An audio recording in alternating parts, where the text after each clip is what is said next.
അസ്സലാമു അലൈക്കും. ഏറെ വിഷമത്തിലായെത്തിയ വാർത്തയാണ് കൊണ്ടോട്ടിയിൽ ഇന്ന് നടന്നത്. മകന് വേണ്ടി ജീവിച്ച ഒരു ഉമ്മയെ തനിച്ചാക്കി ആ പൊന്നുമോൻ ഇന്ന് അള്ളാഹുവിൻ്റെ വിളിക്ക് ഉത്തരം നൽകിയിരിക്കുന്നു. വിവാഹത്തിൻ്റെ വേർപാടിന് ശേഷം 24 വർഷത്തോളം മകന് വേണ്ടിയാണ് ആ ഉമ്മ ജീവിച്ചത്.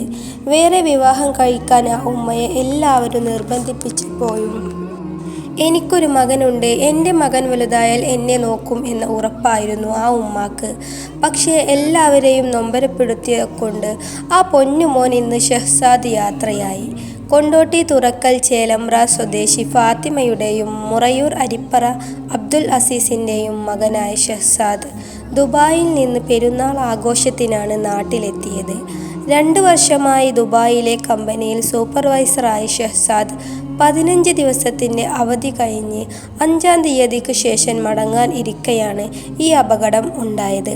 ഷഹ്സാദിന് വെറും 4 വയസ്സ് മാത്രമുള്ളപ്പോഴാണ് അവൻ്റെ ഉമ്മയും ഉപ്പയും വേർപിരിഞ്ഞത്. സ്വന്തം വീട്ടിൽ വന്ന മകന് വേണ്ടി ആയിരുന്നു ഇത്രയും കാലം ജീവിച്ചത്. അബ്ദുൽ അസീസ് മകനായ ഷഹ്സാദിനോടുള്ള ബന്ധം അപ്പോഴും ഉണ്ടായിരുന്നു.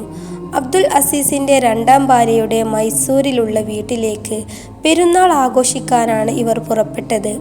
മറ്റു മക്കളോടും പേരക്കുട്ടികളോടൊപ്പം പിതാവാണ് ഷഹ്സാദിനെയും ക്ഷണിച്ചത്. ഗുണ്ടൽപേട്ടിൽ വെച്ചായിരുന്നു അപകടം. എതിർവശത്തു നിന്ന് വന്ന ട്രാവലർ ഷഹ്സാദിൻ്റെ വണ്ടിയിൽ ഇടിക്കുകയായിരുന്നു. ഷഹ്സാദ് എന്ന പൊന്നുമോൻ സംഭവസ്ഥലത്ത് വെച്ച് തന്നെ മരണപ്പെടുകയായിരുന്നു.